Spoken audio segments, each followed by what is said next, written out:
Good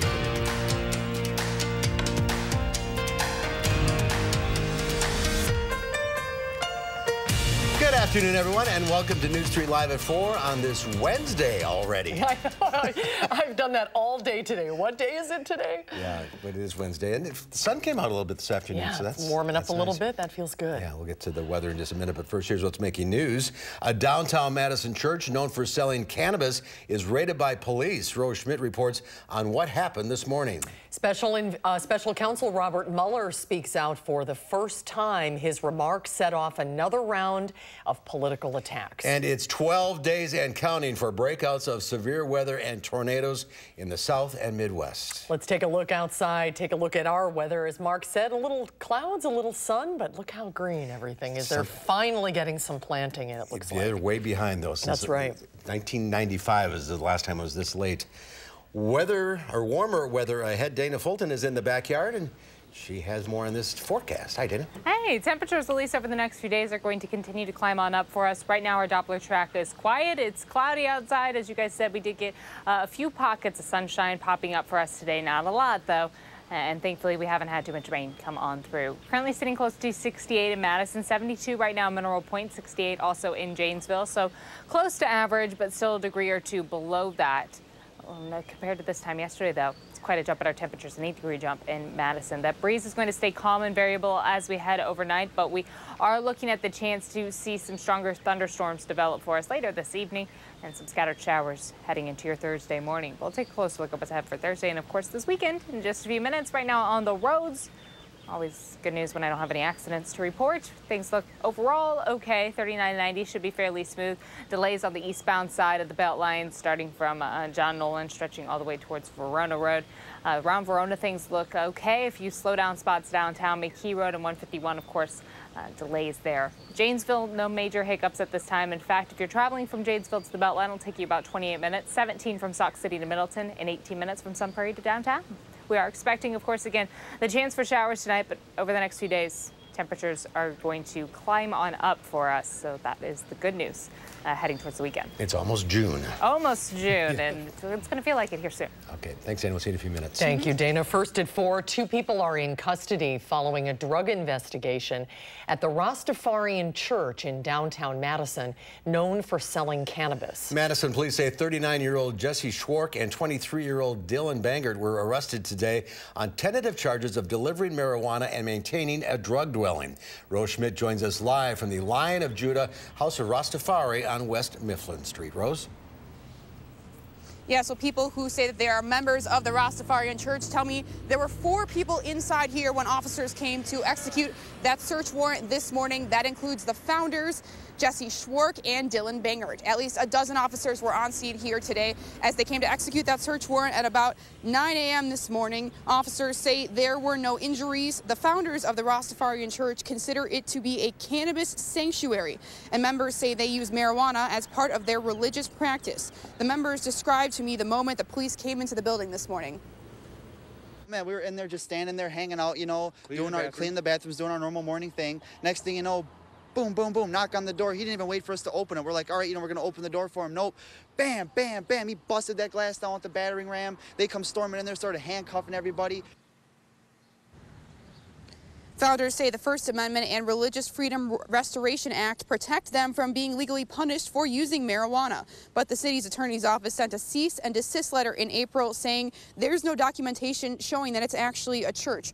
And members tell me that there is quite a lot of work ahead of them to clean up this church. You can see they've already done some of that work as they cleaned up that broken glass. But it's likely that this building will be closed for several days, if not longer. All right, Rose Schmidt reporting live from downtown Madison. Thank you. Special Counsel Robert Mueller broke his silence on the Russia investigation, speaking for the first and what he says will be the only time on this matter. Mueller declined to clear President Trump of wrongdoing, but confirmed Russian meddling in the 2016 presidential election. Nicole Killian has more from the Justice Department. Special Counsel Robert Mueller ended his 2 years of silence on the investigation into Russian meddling in the 2016 election. There were multiple systematic efforts to interfere in our election. And that allegation deserves the attention of every American. Mueller delivered a 10-minute prepared statement, taking no questions. He emphasized his report did not exonerate President Trump. If we had had confidence that the president clearly did not commit a crime, we would have said so. President Trump has repeatedly said the report clears him of obstruction. After Mueller's comments, he tweeted, "Nothing changes from the Mueller report. There was insufficient evidence, and therefore, in our country, a person is innocent. The case is closed." Look, we think the president has been fully and completely exonerated. The special counsel said Justice Department policy prevents a sitting president from being indicted and said charging the president with a crime was not an option he could consider. Mueller indicated any possible action against the president would be for Congress to determine. House Judiciary Chairman Democrat Gerald Nadler says they'll hold the president accountable. Make no mistake, no one, not even the President of the United States, is above the law. Many congressional Republicans say it's over and done with. Senator Lindsey Graham tweeted, "Mr. Mueller has decided to move on and let the report speak for itself. Congress should follow his lead." Mueller says he would have nothing further to say to Congress beyond what's in the report. Nicole Killian, CBS News, the Justice Department. Wisconsin Congressman Mark Pocan says Mueller's remarks reinforce his call for impeachment proceedings to move forward against the president. A person with local ties pleads guilty to unlawfully entering a restricted area at the president's Mar-a-Lago club. The incident involved a UW-Madison student last November. Eric Francke's here, and he has more details. Eric. Mark and Susan, this happened the day after Thanksgiving. UW freshman Mark Lindblom, who actually is originally from Washington, D.C., he got into a restricted area at Mar-a-Lago. He was able to do so through a tunnel that connects the beach to the president's private club. It happened while the president and his family were there. Lindblom was actually wanded by a Secret Service agent at the tunnel's entrance. That's according to the Palm Beach Post, but later was found near the pool. He was there for about 20 minutes before being detained. Now, we just found out about this week because of a guilty plea yesterday. Lindblom sentenced by a federal judge in Florida to a year's probation and a $25 fine. In a statement, Marcos Beaton, who is Lindblom's attorney, says, quote, "This was a youthful indiscretion that, because of the circumstances, amplified the nature of the consequences to Mr. Lindblom and amplified the risks, disruption, and potential for catastrophe that his decision caused." Now, this incident happened months before a Chinese woman tried to enter the property and was charged with making false statements to a federal officer there and entering a restricted area as well. That was in March. And a notable difference with that incident is that the president was not on the grounds at that time. Mark and Susan. Thank you, Eric. You're welcome. Many states are bracing for more severe weather this evening. For 12 straight days, at least 8 tornadoes each day have been reported across the Central Plains and the Midwest. Aerial footage captures the widespread damage in Linwood, Kansas Wednesday after a massive tornado tore through the Kansas City area. Aaron McLaren and his family looked at what remains of their home, which was in the direct path of the twister. 3-year-old was a little shaken up, crying and stuff. The 2-year-old actually stayed up late last night. My wife came by before we went to the hotel, and he kind of saw everything and digested it. It was a similar scene in nearby Lawrence, Kansas. Local authorities say more than a dozen people there were hurt, including 3 with serious injuries. The National Weather Service has received more than 900 tornado reports so far this year. That's about 200 more than the yearly average. More than 500 of those reports came in the last 30 days. Louisiana is expected to join several other states and pass a restrictive heartbeat abortion bill. Louisiana lawmakers are expected to pass a bill banning abortions as early as the 6th week of pregnancy, joining 5 other states that have passed so-called fetal heartbeat bills, including Missouri, where the last remaining abortion clinic could be shut down by the end of this week. The license for the St. Louis clinic is set to expire on Friday, a move Planned Parenthood is now fighting in court. Abortion remains legal, but if it's inaccessible, then for all intents and purposes, women just are not able to access essential health care. Regardless of the number of abortion facilities, every step should be taken to ensure that all laws are followed for the safety and well-being of women's health care. Anti-abortion rights groups are hoping legal challenges will end up at the Supreme Court, but justices yesterday signaled they are reluctant to revisit Roe v. Wade in the near future. A white campground manager in Mississippi has been fired after she was taped pulling a gun on a black couple over the Memorial Day holiday. The video is just the latest incident of possibly racially charged confrontations caught on camera. Mississippi resident Jessica Richardson posted this video to her Facebook page moments after a woman jumped out of a car and pulled a gun on her and her husband. The incident took place at the Campgrounds of America east of Jackson, Mississippi. Richardson's husband recently returned home from a 9-month deployment with the Army National Guard in the Middle East. The woman, who later identified herself as the property manager, told the couple they needed a reservation to be on the property. In a statement, a spokesman for Campgrounds of America says, in part, the company does not condone the use of a firearm in any manner on our properties. The property manager involved in the incident has since been fired. Jeopardy host Alex Trebek says he's responding well to pancreatic cancer treatment. The 78-year-old told People magazine he is in near remission, according to his doctors. Trebek called that mind-boggling. His doctors said they haven't seen this kind of a positive result in their memory, as some of the tumors have already shrunk by more than 50%. The survival rate for his kind of cancer is just 9%. That's good news. Yeah, it is good news. Good luck. There's more to come at 4. The country of Malaysia has a message for the rest of the world. When we come back, stop sending us your garbage. Many countries are doing so illegally. We'll have more on that when Live at 4 continues. You're watching News 3 Now, live at 4.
The small Asian country of Malaysia vows not to be the world's dumping ground. Today it says it will send thousands of tons of plastic back to where it came from, including the United States.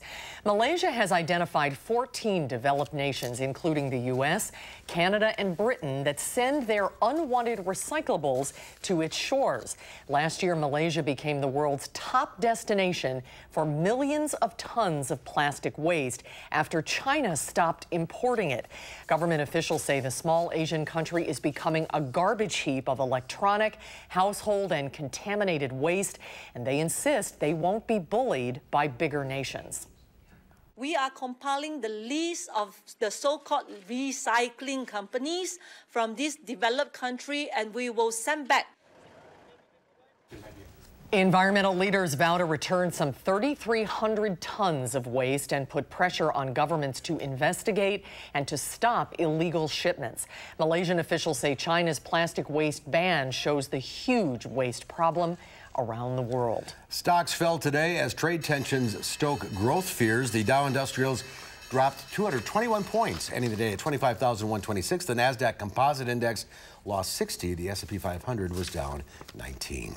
Well, the Wisconsin Farm to Table experience comes to life next weekend with a Farm to Feast event sponsored by the Madison Magazine Experience. It will showcase artisan cheeses from Crave Brothers Farmstead and a multi-course dinner by Chef Patrick DePula of Salvatore's Tomato Pies. Rachel Tachi from Madison Magazine is here, along with George Crave, the owner of Crave Brothers Farmstead. Nice to see both of you. Thank you. So, Rachel, tell us about this. It sounds like a wonderful evening. It is. It's our 6th annual Farm to Feast dinner, and we are just so excited to be at Crave Brothers Farmstead, which is a beautiful, beautiful dairy that George will talk about.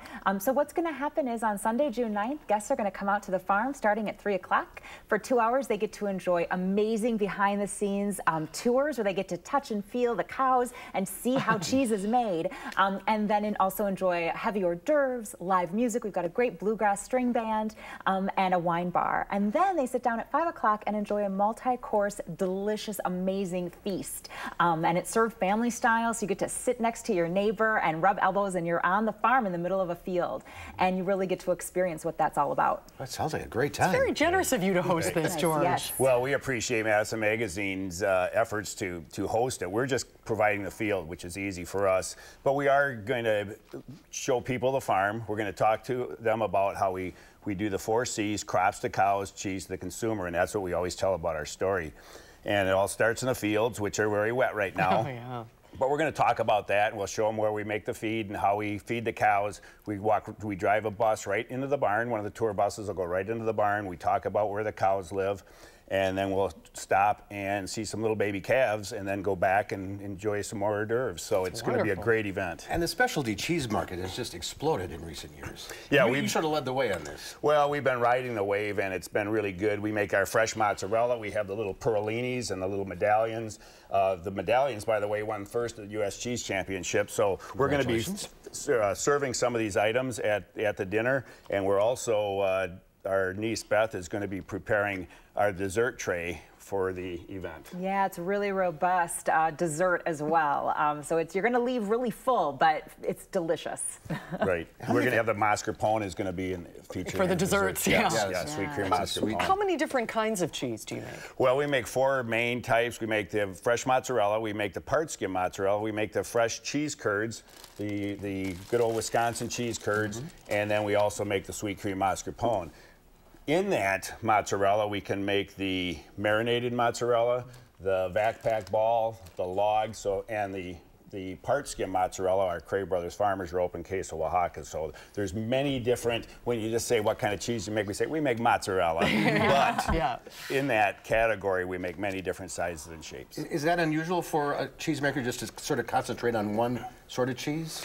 Most cheesemakers make 1 or 2 styles because either you have to press it, cook it, age it, whatever. These are all considered fresh cheeses. And we're going to show all these and feature them at the dinner.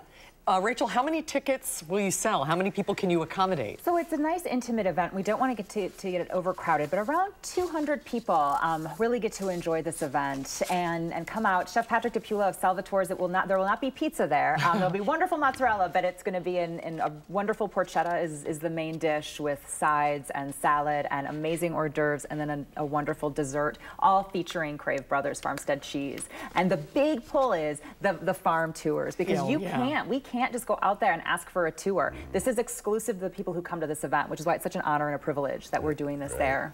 You'll meet my family. We're going to have some tractors out there for people to look at, the big boy toys, and we're going to show some cows and calves also. So when they come out, they're going to see it all. Oh, it's going to be a wonderful event. It's amazing how many people here in the Dairyland, Wisconsin, America's Dairyland, has never been to a farm. Right. It's a great opportunity and a great meal besides. Yeah. Now you just need great weather. We'll work on that for you. That's right. We're covered. We've got tenting, and I feel good about it, rain or shine, although it will be beautiful. All right, the Farm to Feast event is at Crave Brothers Farm next Sunday, June 9th, from 3 to 7 at the Farmstead in Waterloo. Tickets are $150 each and can be purchased at MadisonMagazineExperience.com. Thanks for being with us. Great to see you both. Welcome. Thank you. There's more to come at 4. Some workers at a Home Depot in Atlanta did something very special for a very special boy. We'll tell you what they did to make a huge difference for this little boy and his family when Live at 4 continues.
Take a look at this. What happens when you mix an erratic individual, an IHOP, and a canine officer?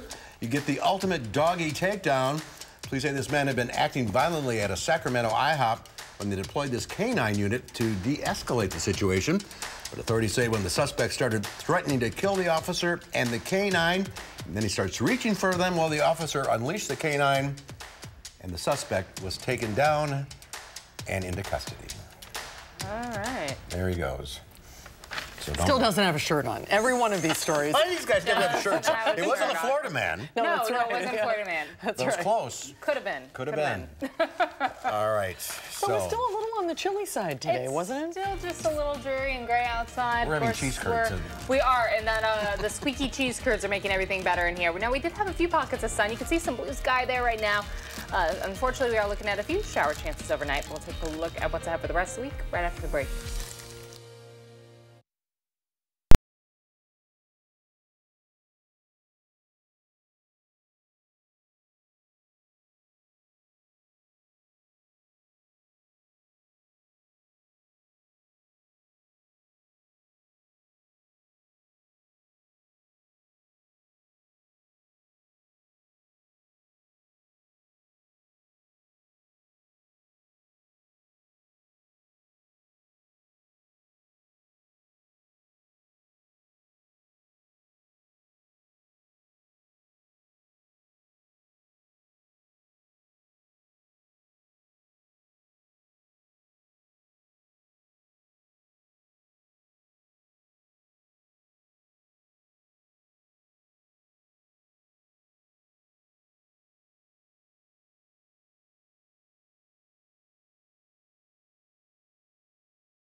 Wicked weather for us yesterday, of course. Here's actually a view from the sky, a bird's eye view for us of the tornado outbreak that happened yesterday afternoon, our Ghost 16 satellite. So traveling around the Earth up in outer space, getting us this very, very colorful image over eastern Kansas right now. Of course, you can see the center and the heavier parts of the strong system as it moved on through for us. So very cool look at our satellite pictures, our satellites in the sky, our radars on the ground, and the two combined are the best ways for us in-house to figure out what's going on in our atmosphere. Looking at our Doppler track, so this is where we look at our radar, there's nothing coming through for us right now. That's the good news. We aren't looking at any showers overnight. In fact, the potential for any sort of thunderstorms is going to stay well to the south. We have a marginal risk along the edge of northern Illinois, and beneath that, a slight risk for severe weather.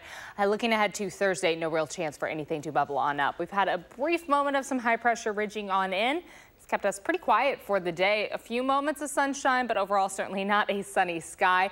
This low off of the edge of Iowa right now is going to continue to track east, and it's going to stay just south of the state line. So our rain chances overnight, we may have a few showers cross up over the state line towards Madison, but most of the rain chances are going to stay to the south for us, as that low is going to pull that moisture a little further south. So you can see the center of it right now with that rain over Iowa. As it moves east, the rain tracks along with it.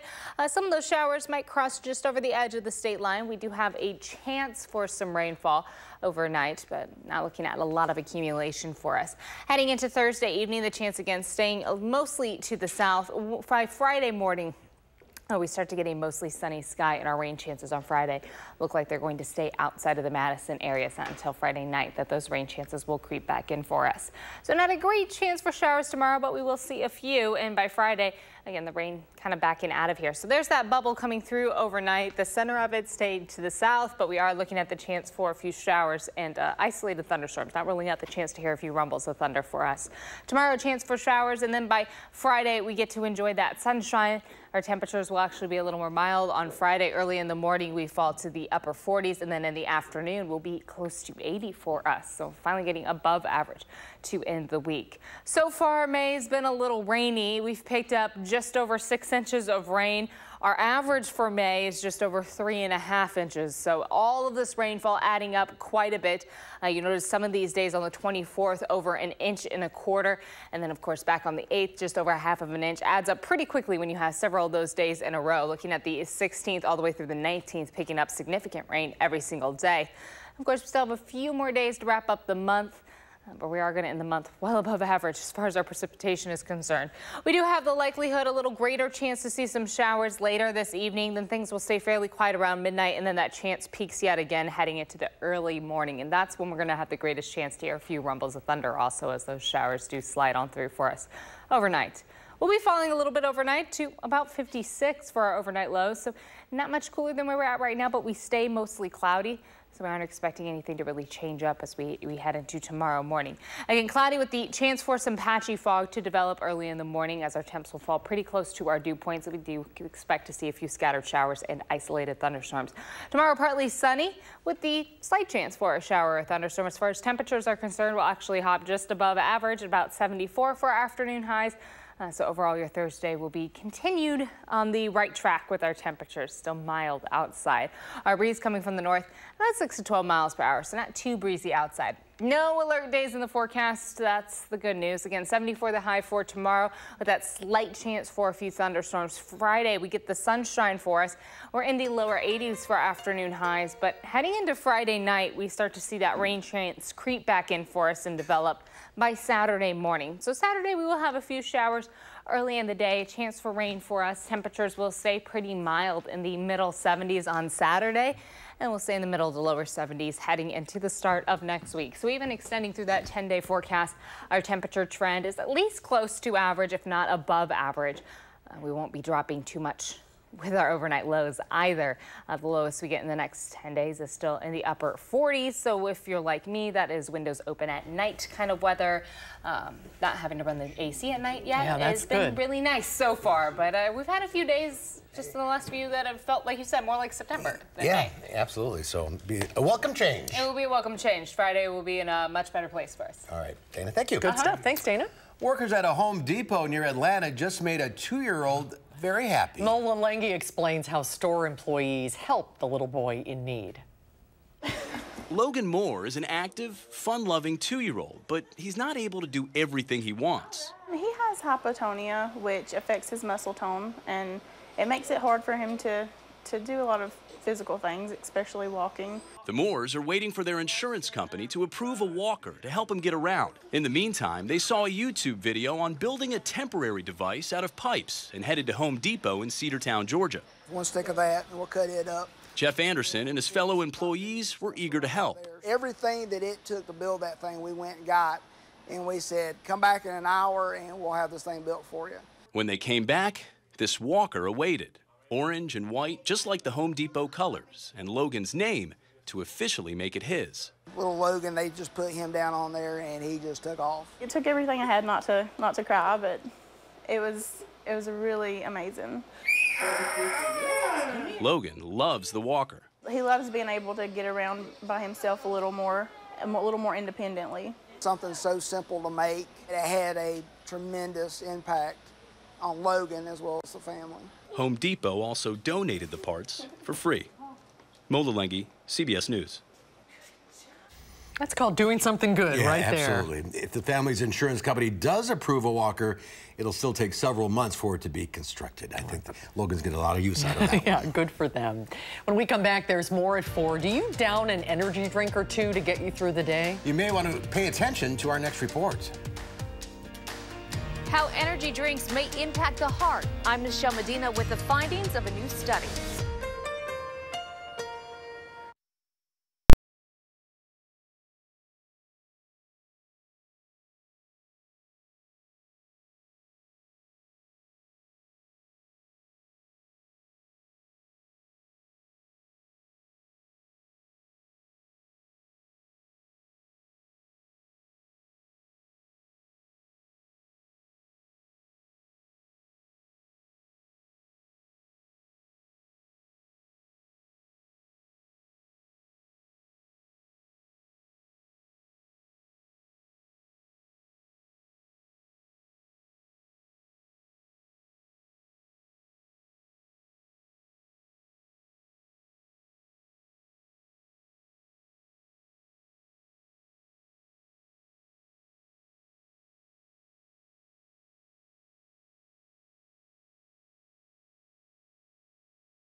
Here's a live look from our Edgewater Skycam at the Memorial Union. Boats out on the lake. Sooner or later, they'll be out. It's a gray afternoon. The sun's trying to peek through. It is.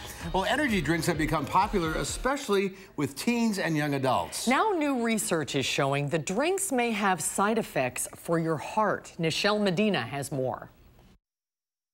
It's estimated about 30% of teens have energy drinks on a regular basis. Now, a new small study shows even in a short period, the drinks can increase the risk of changes to heart function and blood pressure. The result of what we found was that they can abnormally impact the heart rhythm. The other finding that we saw was that energy drinks can raise your blood pressure by about 4 to 5 points in your systolic and diastolic blood pressure. Dr. Sachin Shah and researchers at University of the Pacific had 34 healthy volunteers drink 32 ounces of caffeinated energy drinks a day or a placebo, then measured the heart's electrical activity and blood pressure. They saw effects in just 3 to 4 hours. Researchers looked at 2 different brands of caffeinated energy drinks and both produced the same results. They say some people should be careful when consuming energy drinks. Particularly those that have a genetic heart condition that predisposes them to abnormal rhythms, and those that have hypertension or high blood pressure should definitely be cautious. Dr. Shaw says while they don't know yet which ingredient in the energy drinks can lead to these potential problems, he says it could be a combination of ingredients, but more study is needed. Nichelle Medina, CBS News, Los Angeles. And recent studies show significant increases in emergency room visits involving energy drinks. Be careful. Yeah, be very careful. When we come back, we'll hear more from Special Prosecutor Robert Mueller. But what exactly did he say? Charles Franklin is in the green room. He'll discuss what Mueller said and what's next when Live at 4 continues.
The Beltline is slow and go, mostly slow, but there's still some go mixed on in it. Looking at the Beltline actually at Seminole Highway, east and westbound, both seeing those backups, of course, eastbound, just a little more so than the westbound side of things right now.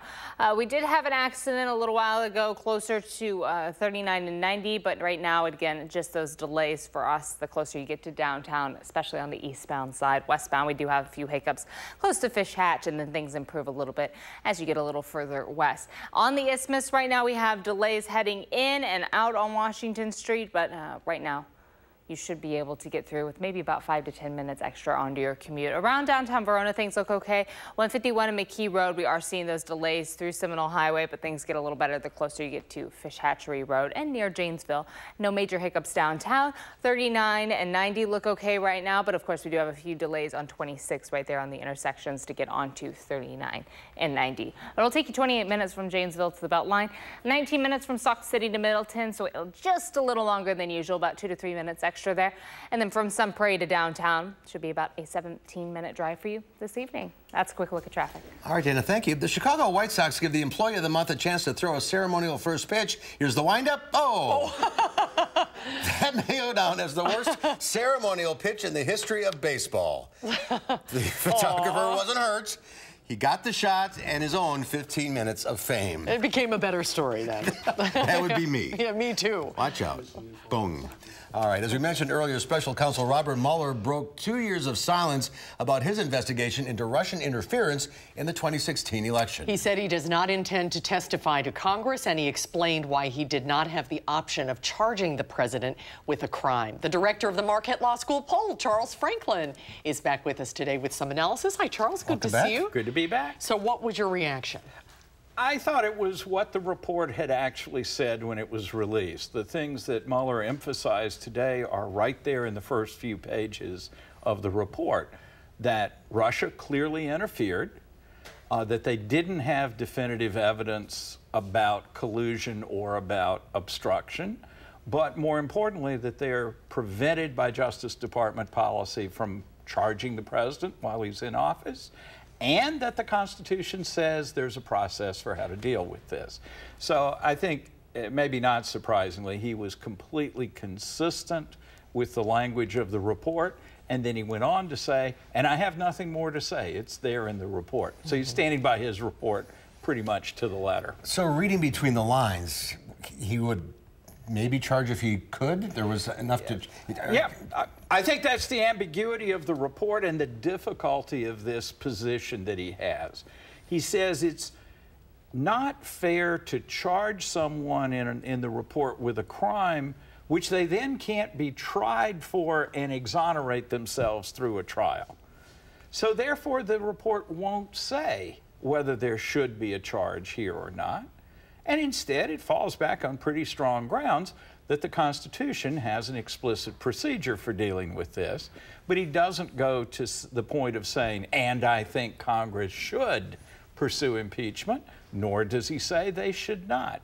And that ambiguity has allowed the president's supporters to see vindication in the report and allowed the critics of the president to say there's so much here, it demands further steps through impeachment now. That's the constitutional process. That's exactly what it is. And there was debate during the ratification of the Constitution on this very point, with the question being raised, what if the president commits crimes? And the answer from the framers of the Constitution, James Madison himself, was, we have that covered through impeachment. And those drums are beating louder than ever today. Today you saw, I know of at least 2 presidential candidates who came out in favor of proceeding with at least impeachment hearings. That was Kirsten Gillibrand and Cory Booker. Right. And, you know, saying hearings, not necessarily saying vote for articles of impeachment yet, but of the many Democratic committee chairs who've spoken today, there's pressure to move ahead, certainly from the base of the party, the most powerful, strong advocates for Democrats. There's a real desire to move ahead. But then you have Speaker Pelosi saying this may not be the wise political move, we should hold off. So it remains to be seen how Democrats settle this. And you've done some polling on this question. We did. We were in the field between the time the Barr letter came out summarizing the report in 4 pages, but before the report itself came out. So it's important to know things may have changed in that time. But right then, 65% said there was not enough reason to start impeachment hearings. And that was up from about 54% in January. So more people moved to that. But at the same time, 54% said the report doesn't settle things and there's still more questions. Only 39% said it cleared the president clearly. So mixed feelings. And again, I say this report is ambiguous enough in its choice of language and its refusal to come to a conclusion. It lays out a lot of facts, but it doesn't say this means do this or do that. That it leaves it to people to judge for themselves, and that leaves us in the position we're in right now. If there are impeachment hearings, a lot of new information would come to light. Maybe. Maybe, I think the biggest thing, it may or may not be new. I don't actually have any idea whether we'd get really new material. But I do think if we go back to the Watergate hearings, that we had several straight weeks of daytime broadcast hearings, and it's during that time that support for President Nixon declined the most. This was in the summer of '73 going into the fall of '73. And it was the systematic laying out of the evidence, the testimony by John Dean and reports of the tape recordings that existed. That was the period where the president's support really fell off. Later in the year and into the spring and summer of '74, it actually didn't change very much until the very end when the smoking gun tapes came out just before the president resigned. So I think that is the argument for televised hearings. They focus the case and they present evidence continuously over time. On the other hand, it's undoubtedly true that such hearings would be extremely contentious this time. Yeah, it's very divided. Exactly. And Republicans on the committees seem, at this point, poised to mount a strong defense of the president, even if Democrats are willing to mount a strong attack. And where does that work? In the Nixon case, the evidence was fairly one-sided, even if the president had lots of defenders in Congress still. Does this fall on Nancy Pelosi's shoulders? I think it's very much there, and that's gone back and forth. Again, a lot of Democratic activists were really upset when she said, let's not proceed, it's not wise to proceed. And she's gotten some political support for that. Some of the things have broken her way to support that position. But today, and building to today, I think you have seen some shifts among presidential candidates for sure, who are very concerned about the activist base and making them happy with them as candidates. And now some of the committee leaders. I have no idea which way it'll end up, but it's a difficult balancing act for Democrats. Interesting times, that's for sure. Charles, thank you. Good to see you, Charles. My pleasure. Interesting as usual, and we'll be right back with a final check of your forecast.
Not a bad evening. No, it's a little cool, a little cloudy, or at least cooler than where we should be at right now.